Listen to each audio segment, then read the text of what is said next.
Media's role in shaping social change, addressing inequities, and empowering voices. Chairman Alex Ndudi Enebele, FSM, President, Institute of Strategic Management of Nigeria, Chartered. Keynote speaker, Professor Armstrong Idachaba, Professor of Media and Broadcasting Communication. Panelist, Professor Chris Ochonogo, Immediate Past Head of Department, Journalism and Media Studies, University of Port Harcourt. Dr. Ijoma Tobosia, Secretary, NUJ, River State.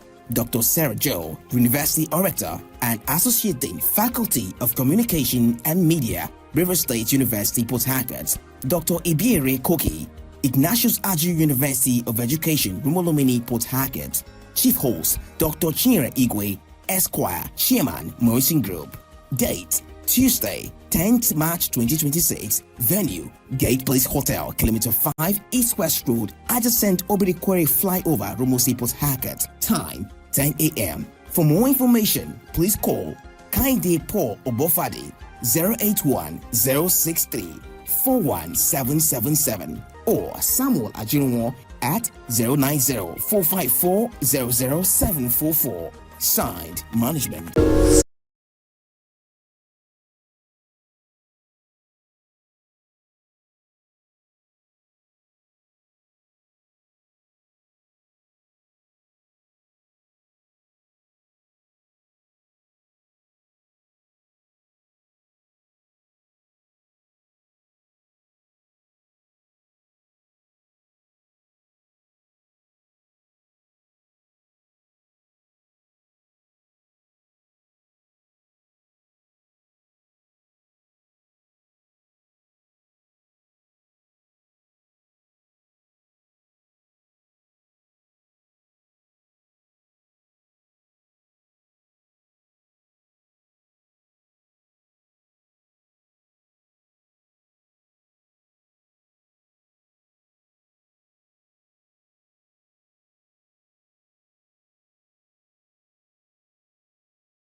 Good evening and welcome to Sports Extraordinary here on Atlantic Television Network. My name is Ekpo Temple.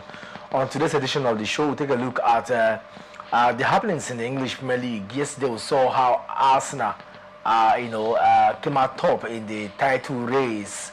I will talk about that in the GFA, all that playing out in the English Premier League, midweek game, continuation of the game tonight. Tottenham Hotspur in very bad form against Crystal Palace. That game will take a time to review, preview happenings, and permutations. So we'll also talk about the Nigerian scene, and then CAF this afternoon postponed the Women African Cup of Nations. So we'll look at all of the dynamics, and not forgetting that there seems to be a little controversy as to the issue of Nigeria and DR Congo.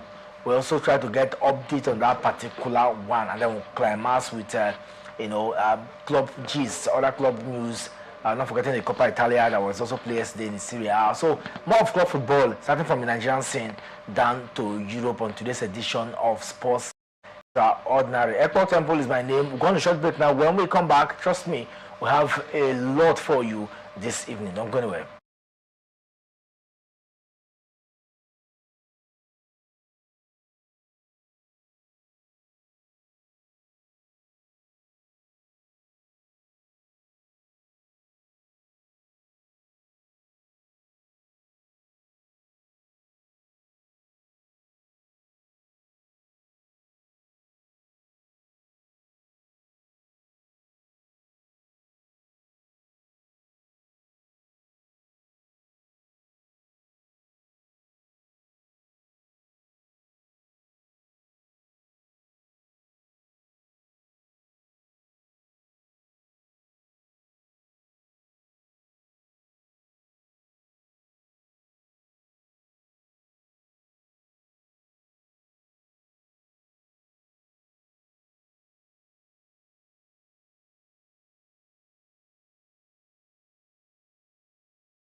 Welcome back from that break. If you're just joining us, it's Sports Extraordinary on Atlantic Television Network. With me this evening to bring you some of the juicy and the enterprising stories in sports is Kingsley Emmanuel. Kingsley, it's a beautiful evening. Welcome to the show.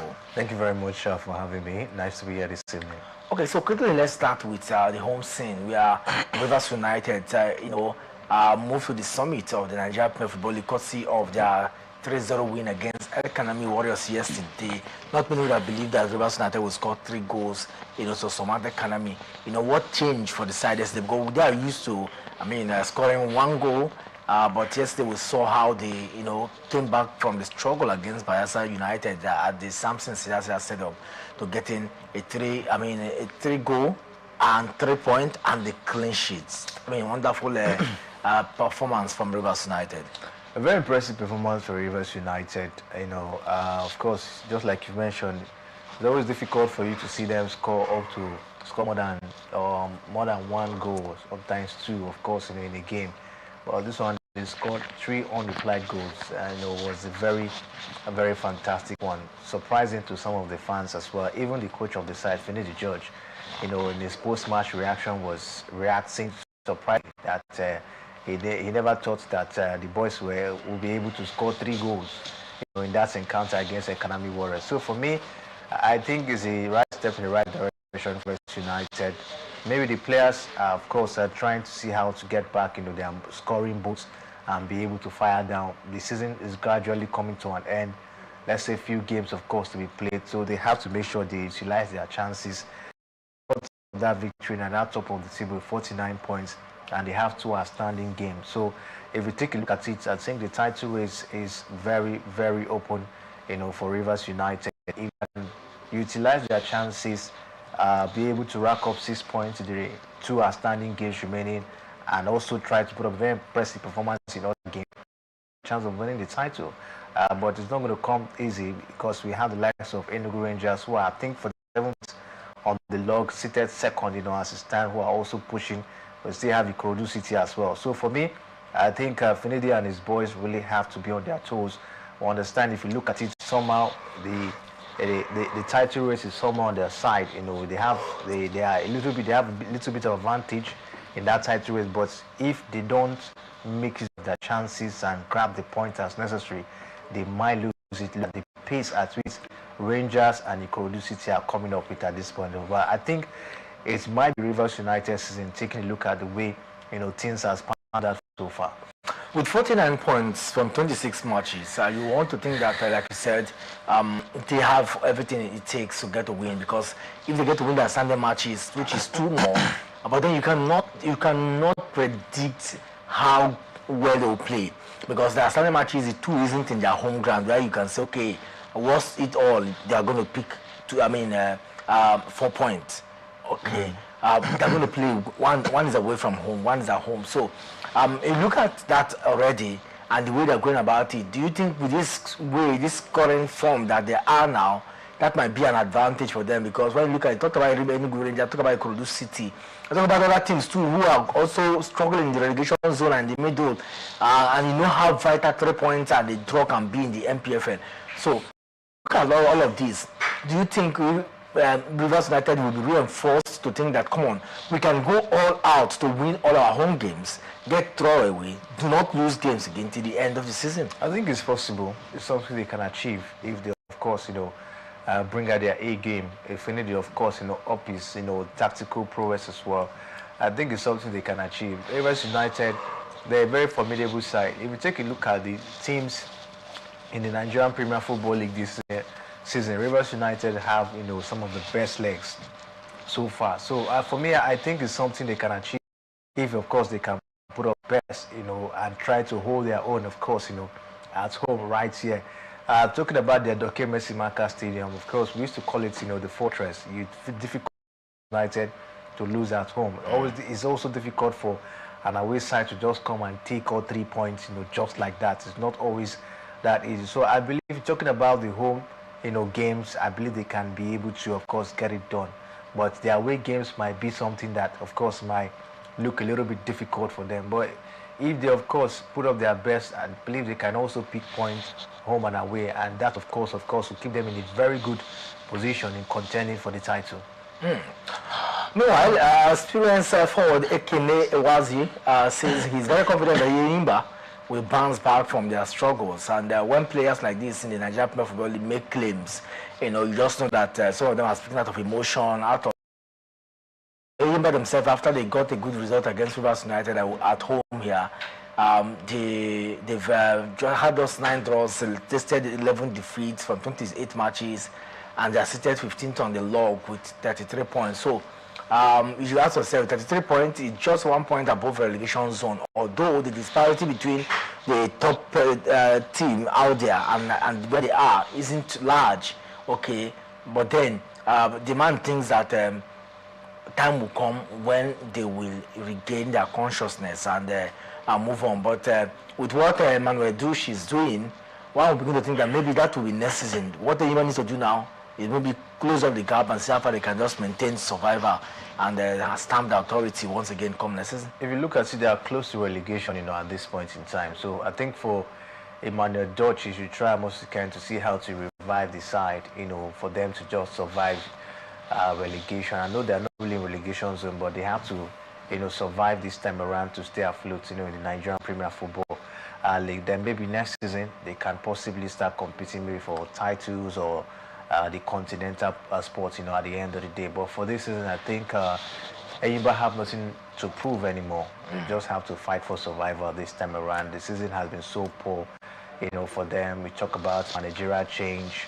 There were also changes in the administration, of the side, and all of that. So for me, a whole lot of changes, which has not really yielded results. You talk about the clash between the chairman of the site, Kadwanko, and the state government, and all of that. And sometimes I think some days ago, weeks ago, here, the players were also complaining of allowances and all of that. So a whole lot around Enyimba, and that has also not helped the team, to stabilize. So from what we've seen, I think Emmanuel Dutch, for what we've seen, he has been given the support from the state government. So looking at that, I think that would be a very good ground for him to work. So we're looking forward to see what he'll be able to bring to the table, down at Enyimba Football Club come next season. But for this season, I think the fight is just for them to stay afloat in the league. What makes you think that big clubs who have won the MPFL today, or who have navigated and they know what it takes to, be at the top layer of the league, are struggling? Plateau United, Kano Pillars, Remo Stars. Talk about the Enyimba Football Club. Why are these clubs struggling in the league this season? Consistency and team inconsistency, of course, you say at this point in time. Some of the teams have not been consistent, and you also take a look at it. Team management or players management is also another factor to consider at this point in time. When you win the league title with a particular set of players, all right, then when the season ends, all right, you are offload some of them, or some of them just leave because at that moment they are, the profile the profile increase. Club will come for them, looking at the fact that they actually played for the team who won the title. Clubs will want to come to get their services and all of that. And sometimes some of these MPFs are freely just allow this. They can just offload 10 and bring in 10 again. And you expect that team to perform at that level, it can't work.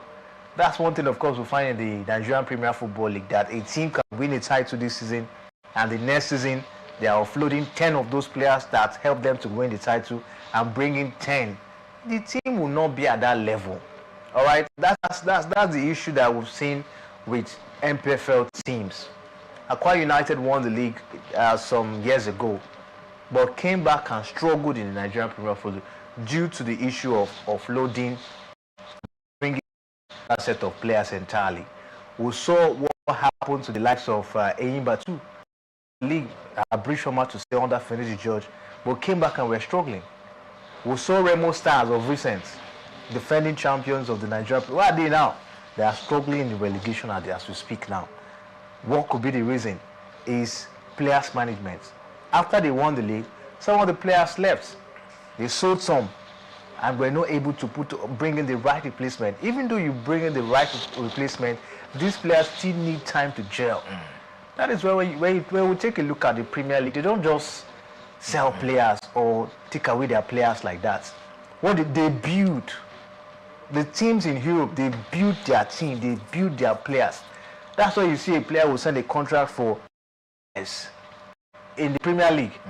And you tell me the player will just leave like that? They look at, okay, let's build with this player. They look at the monetary value. If this player happens to play for us for a very long time and he does well, the value will increase. If he doesn't play for us, we might even sell and make more money and get another player to fill in the gap, and the team will continue. So these are the things, that we look at. Take a look at teams that have been consistent in the Premier League. Let's use Premier League for example. Arsenal. For the past 3 seasons, they've been coming second in the Premier League. Why? Do you see them buying and selling or offloading their players anyhow? No. Arsenal hardly now release players. They try to make sure they not bring in few legs that could also add up. They are also very sensitive from the clubs they buy from and the kind of player they buy. They get players that will also fit into the system. But MPFL teams, they are not like that. They don't care where the player is coming from. Just come, you will blend, and it takes time. You don't expect the team to replicate that performance that they had last season. It should be difficult. So that's why MPFL teams have find it difficult to maintain consistency after they have won the league, maybe coming up to fight for the title once again. Few years ago, Enugu Rangers won it. The next season they struggled. I don't think they even qualified for continental sport. Players managed to. It has been a problem in the Nigerian Premier Football League that when the season ends, the teams will offload about 10 and bring another 10 players, and you expect the team to remain the same. It can never work that way. So I think for me, that's one of the issues why some of these top sides in the NPFL find it difficult to maintain consistency in terms of play in the league. Nigerian Premier Football League club is struggling so hard to maintain the level of play. I mean, a season after, especially some that just won this league, like the Remo Stars of this world.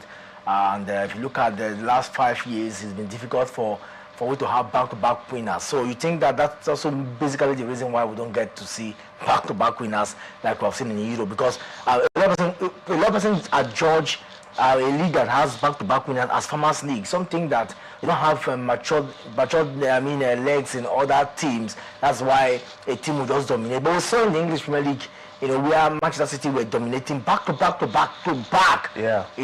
And yet it wasn't a Farmers League. So why that disparity? Yes, if you look at it, when we call a league a Farmers League, it is where you see one particular team. You understand? Not in one particular team. Name them like PSG, Paris Saint-Germain, Bayern Munich, yes, one particular team always dominates. But maybe they have the right, maybe as compared to Nigerian Premier Football, maybe they have the right setup, like you earlier mentioned, to continue dominance. Manchester City wanted the English Premier League. They did that for like 3-4 years. Yeah. And somehow some of the club also did what they knew, went behind to do what they knew how to do best, and they overthrew them. So does that, if a club is so powerful and worthy, I do not think it's right to call it a Farmers League. No, because after all, the thing in the last 5 years has not had that. Yet it's not a Farmers League. The thing is, you take a look at the French Ligue 1. PSG dominates the French Ligue 1. All right, they have the money to buy the best players, to compete in the league, whereas other clubs do not really have that financial power. All right, so they always dominate at every point in time. PSG, if you look at Farmers League, I will tell you what. They have strength as well. They get players. They win the league almost every season. I'll tell you, when you come to the Premier League, all right, like you mentioned, City wanted to make the league a Farmers League, but because of the competitive nature, even when City were winning the league back to back, we saw that competition between them and the likes of Liverpool, between and Arsenal. The competition was there. You can't just wake up in the morning, don't worry, Manchester will win the league in the Premier League. No, but you can just wake up in the French League and say, no problem, PSG will win. You can just have that assurance. That's the thing. But even when City did that about 4 seasons, you could see the pressure. So are you going to say, how will you say the Nigerian Football League is a Farmers League? You can't say it's a Farmers League, all right? You can't say the MPFL is a Farmers League. At some points also dominated our league in the Egyptian league. We also saw Sundown also showing that nature of strength, We've also seen some US Tunis of this world in Tunisian league, and even Raja Casablanca. Some of these players are coming up now challenging the status quo. But some of them over time have also seen that there used to be Farmers League. In terms of if Farmers League is judged by a team, it goes open the season and you say this team will win the league. That's what the Farmers League is. But in a league like the Nigerian Premier Football League, I beg your pardon, the English Premier League, you can't say any team will just win because of the level of competition. So I won't say it's a Farmers League. It is not a Farmers League. So you think there's intense competition? Yes, there's intense competition. There's intense competition in Nigerian Premier Football League. If you're not on your toes, you might not. If you win the league season, you might not win it next season. There is intense competition. But what we're looking at, just like the question you asked, why is it that when a team wins the league, when they win the league a particular season, they find it difficult to even compete for the title? That's the thing. They find it difficult to even compete for the continental sports. Where are Remo Stars today? They are fighting relegation. They won the league last season. Had an impressive performance. What's the name? Enugu Rangers. After they won it, even qualify for continental sports. That but two after they won it, they are struggling. So you see the fact that the MPFL is competitive, but all right, they've not shown that consistency due to the way they actually manage their players. That's what we're looking at. That's why you won't see Premier League teams sell and buy players like that. All right, they maintain their players. You know, if you win the league with this set of players, all right, you don't have to totally take out 5 players away from that team. They will see that they will maybe sell one, inject like 2 or 3, keep the team steady. You don't see them offload 10, just like you see in the NPL. They will just say, okay, season has ended. They will offload this first set and bring on an asset, and you expect to play the same way you played last season. It cannot happen. NPFL is not a farmers league, but the teams have failed to manage players. You know, that's why they find it difficult to maintain consistency the following season. Well, we'll talk about that, more in days to come, because argument as to why you also look at the structure of the league. You know, we debated some time ago about that. But then away from the Nigeria Premier Football League, the Super Falcons, I'm sure after playing that 2-legged friendly, they would have known their fate by now. Preparations get towards the women's CAF released, a memo this afternoon saying that that has been postponed. So, can you take us through how far this news and the impact on the preparations of the defending champions for the continental showpiece? Yeah, it's not a good one at all. Super Falcons, they've prepared for this one. They've even had a friendly game with Cameroon. Will you say 2 games is preparing for this one? I think probably you say some points is enough for you to maybe test the strengths of your players and the strength of the team, you know, heading down to a crucial tournament. The Super Falcons, they're a formidable side. So if they can play 1 or 2 friendly games, I believe they can be able to put up that high level of performance. But it's looked like a little bit of setback after much preparation. I believe other countries also have got prepared, you know, ahead of this one, looking at the fact that we expected this month, yes, you know, but at the end of the day, all of that, of course, you know, will just go down, you know, just like that, you know, talking about the preparation, you know, from the teams. We heard that CAF, you know, has postponed the tournament, according to them, due to logistics, you know, and all of that. So it has been postponed from March to April to, I think, July. This time after the World Cup. That will be after the World Cup, you know. So I think probably to give Morocco that opportunity to prepare very well, you know, for the tournament, because, you know, after the African Cup of Nations, there were a whole lot, you know, down there in Morocco. Some of the Moroccan citizens were not happy with the governments. They actually accused them of investing more in sport rather than investing in education, you know, in the country. So there's a whole lot, and talk about the whole drama during the African Cup of Nations, you know, and all of that. So I think a whole lot happened, and it becomes difficult for them to be able to at least get themselves ready. To get themselves ready for the Women African Cup of Nations. I think that's why CAF, you know, have to postpone this particular one, you know, down to July. So we'll just hope that before then, Morocco will be ready, or maybe any other country that CAF might decide will host the competition, of course, will be ready, because you take a look at the body language of Morocco, it's like they just want to rest. Hosting and hosting and hosting and hosting. All right, they just want to rest. Maybe any other country can pick it up. Maybe South Africa, I think they're good enough. Of course, they have what it takes in terms of facilities, you know, to host this particular one. So we'll just keep our fingers crossed, and of course, wait to hear from CAF of who will be the host. Will it be Morocco or maybe any other African country come July? Well, we've got to see how far that goes, and I'm sure that CAF did it in good faith, and teams will also have to accept that in good faith and prepare ahead. Well, let's talk about the FIFA World Cup. Donald Trump is really speaking tough. It doesn't matter whether Iran is part of the FIFA World Cup. Nigeria, on the other is confused, swimming on the press statement released a few days ago, claiming that FIFA has now decided, which may not be true. In all of this, when you have a nation fighting war and they are preparing for World Cup, I'm just trying to see how far that goes. There are a lot of people think that it's not, doesn't matter. After all, it's 3 states hosting this competition. You know, US is just one of the states, but US is the biggest state in all the 3 states hosting the competition. So, you look at the dynamics, starting from Nigeria, DR Congo, 21st of this month, we should see preparation for Intercontinental. No statement has been released. Do you think that press release a few days ago is a sign that FIFA is not looking at the way of the Super Eagles?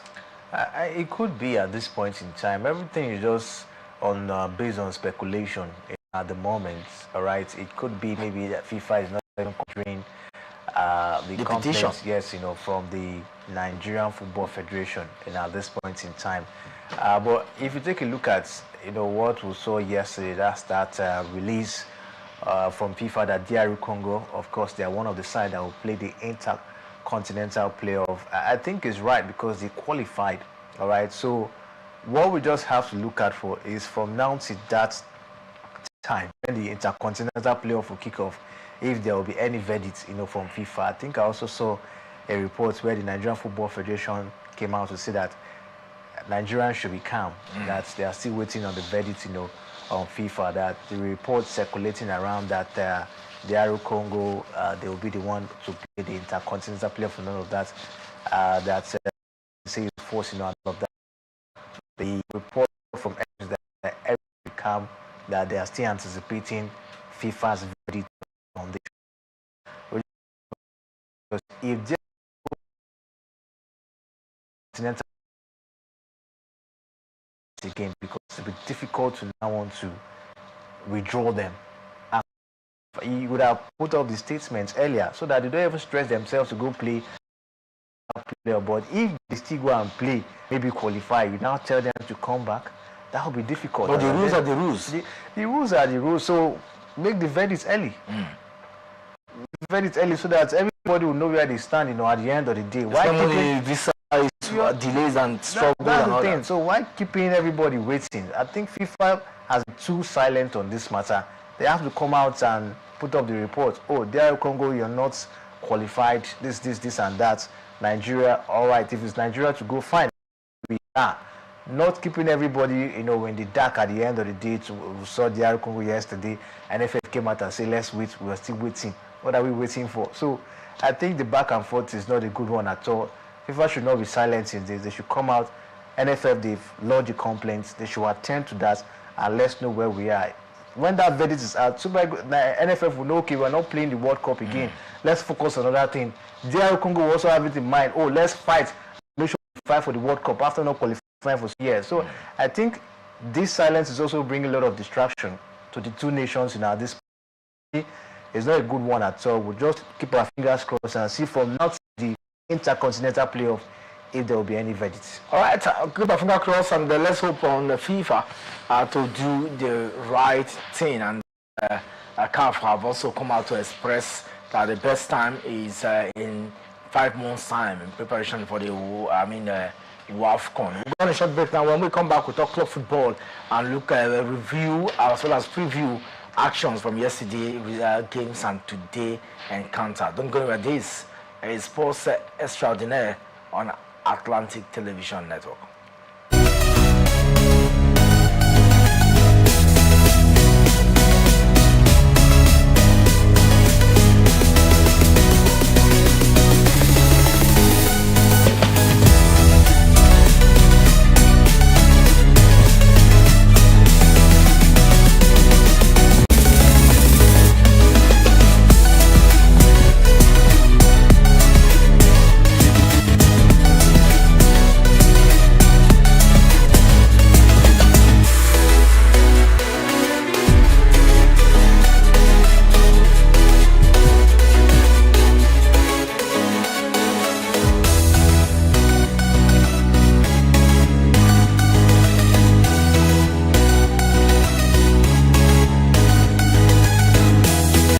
From the line across the ocean to the land beyond the mountains, through the Sahara, we bring on sport news, live analysis, expert discussions on trending stories, in politics, business, socio-economic, sports, and documentaries. So catch all your hits on the happenings around the globe. Stay focused on the fact today. On 18.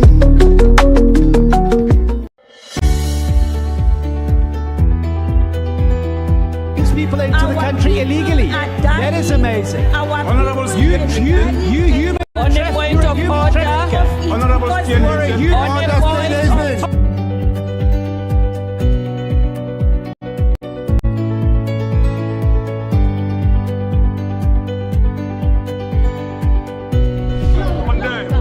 They are not picking our calls. They made up their minds. So no agreement with the EU, but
back from that short break. If you're just joining us, still Sports Extraordinary here on Atlantic Television Network. Kinsley is still in the studio, and of course we both are looking at trending stories right now, making round in sports, at least in the last 24 hours, and we're reviewing that. There will be games played this evening, you know, in some of the club, some league cups, and then some, you know, league games. So bring you up to speed with that particular one. But Kinsley, let's talk about what we saw yesterday in the English Premier League. Aston Villa at the Villa Park, I mean, felt like a pack of cards, you know, against Chelsea. That was total dehumanization, I would call it. Total massacre for them. I never saw them, you know, conceding 4 goals against Chelsea on that night. Chelsea seems to be struggling in recent time, but yesterday they find their footings against a compact Aston Villa side, which I think that Unai Emery should have done more in that game. Where did they get it all wrong? I think they lost concentration in the game. You scored very early. I think they scored about 9 minutes into that first half of that encounter, and at the end, they couldn't hold it.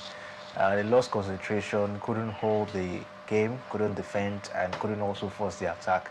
We saw Chelsea stepping up the performance. After they conceded, were able to equalize, and we saw the goals. Started coming. They showed more determination last night. It was going to be a difficult one for them after losing to Arsenal, then losing to Aston Villa, in that manner. So they really have to step up their performance to see how they can, strengthen their top 4 chase, this season, in the Premier League. So it was a very, very disappointing performance, from Unai Emery.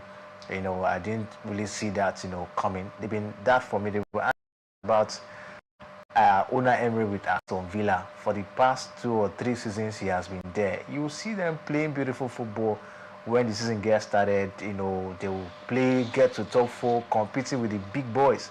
But when it also comes to when the league is about to end, you see them dropping points, even drop points to the extent that they will even be ousted out from top 4. So I don't really know. I think Unai Emery has showed that he's a fantastic manager. I think what he needs maybe is probably money to get some few legs to add up with what he has to strengthen the side.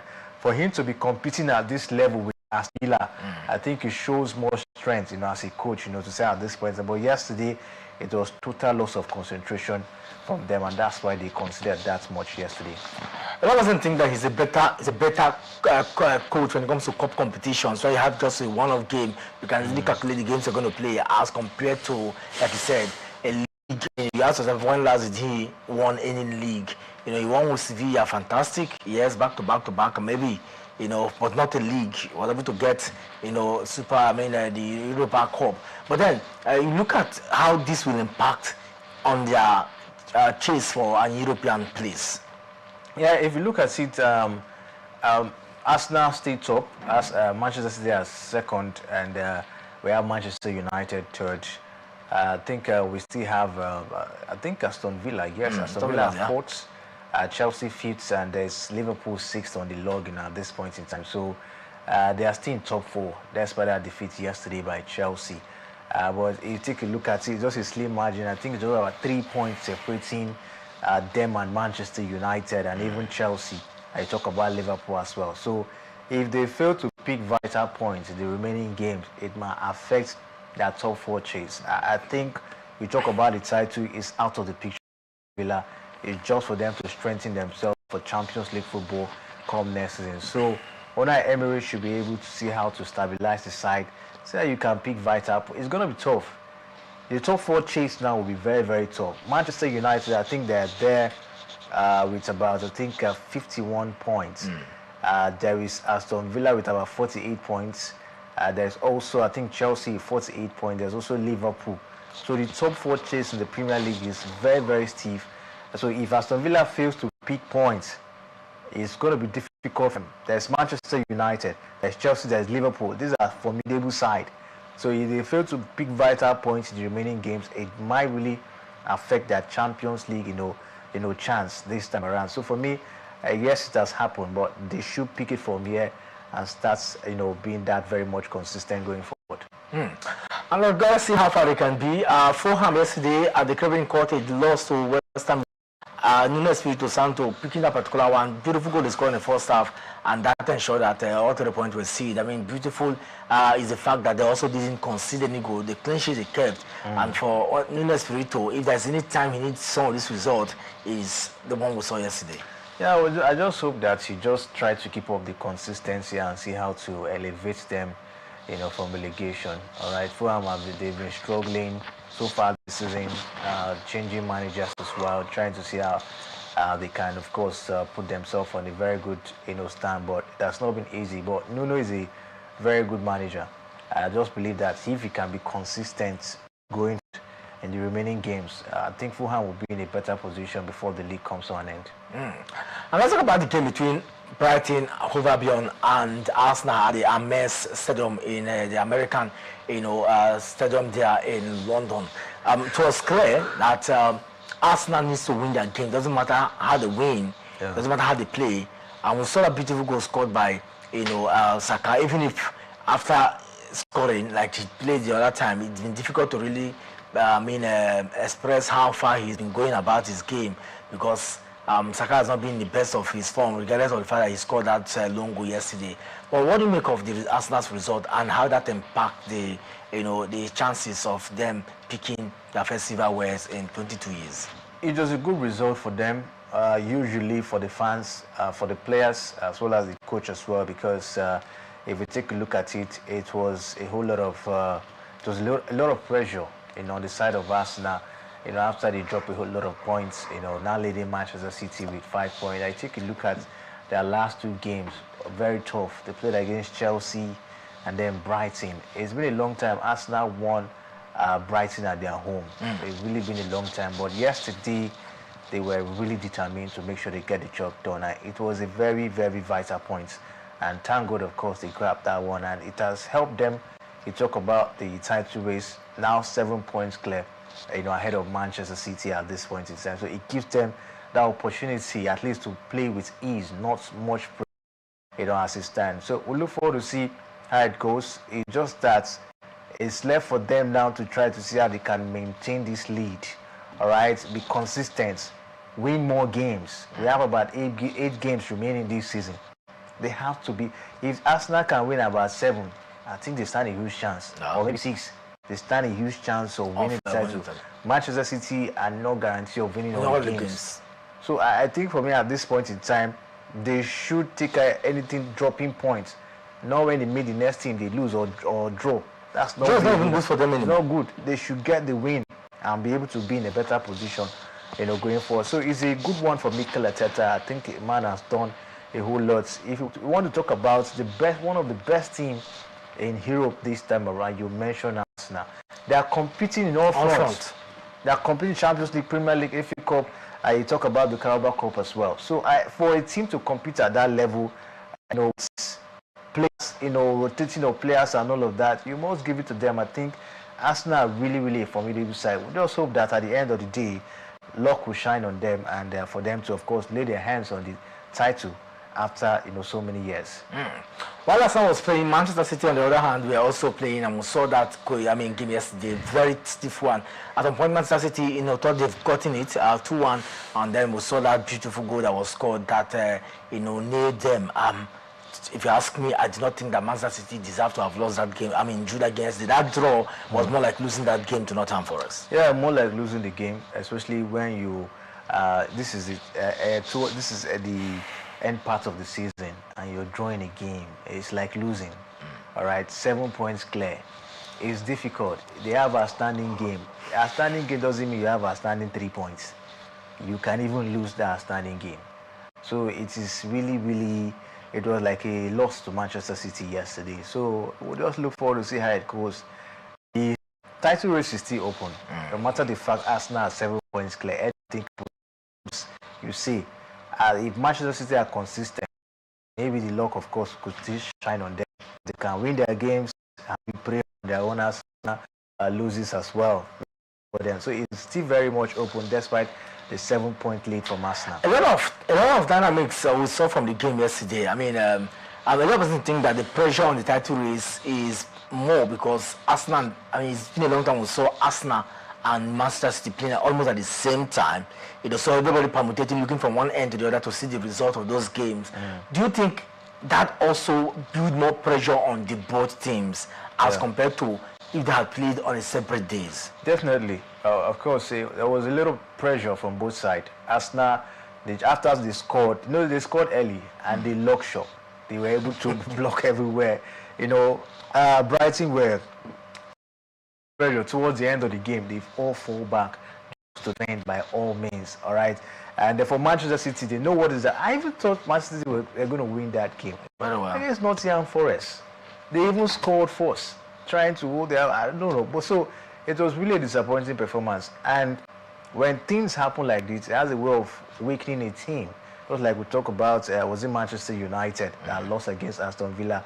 When a team is trying to build something, and all of a sudden something like this comes in, it has a way of affecting them psychologically, as it stands. So I think that draw for Manchester City, if time is not ticking, might affect them in the remaining games of the season. When you win, there is this psychology that comes. Also, This yeah, you can do confidence. it, all right, and that is what Arsenal are on at this point in time. So I think for me the pressure when it comes to this stage of the league, the pressure is always high, and that's what we saw yesterday. Michael Carrick lost his first game against a compact Newcastle United at St James Park, and let me tell you that the moment you are building and then something come in between, then the reality of the league sets in naturally. Yeah, Do you think that will definitely. be the case of Carrick? It could affect them psychologically. Newcastle were even one man down in that game. They played one man down for almost 70 minutes. I saw the way the guy took the ball from the right side, and dragged it to the. I mean, I don't know, but it was just magical enough to see that that area of the defense was porous, allowing him to even still get the goal without a struggle. It just tells that Manchester United, the work is still in progress. The work is still in progress, definitely. You don't expect Michael Carrick to do magic. The reason why United are even formidable and winning games is because they are only playing in the Premier League.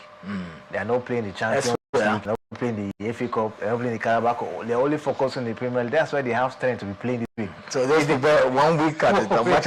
They rest a lot, are prepared very, very well for games. It's not like Arsenal that is playing all the competitions and they are still winning games. Manchester United, it means they would have been struggling a whole lot.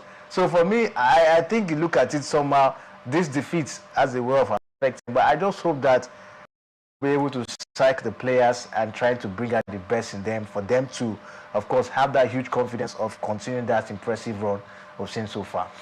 Tonight, there will be a game to be Crystal Palace taking on Tottenham Hotspur. Tottenham Hotspur have been very, they've been struggling recently. So they're even closer to relegation. It's a very poor one in our stand. But let's just see if they can get something against Crystal Palace tonight. That's how far we can go on to this edition of the show. We also have competitions across Europe, and I hope that you can put your eyes on some of these encounters. I want to come back tomorrow or read out some of these results, and of course get your thoughts on those ones. Many thanks to Kinsley Emmanuel for being part of the conversation this evening. My name is Ekpo Temple. Have a pleasant evening. Style of Trouble is one game of football without violence. Bye-bye.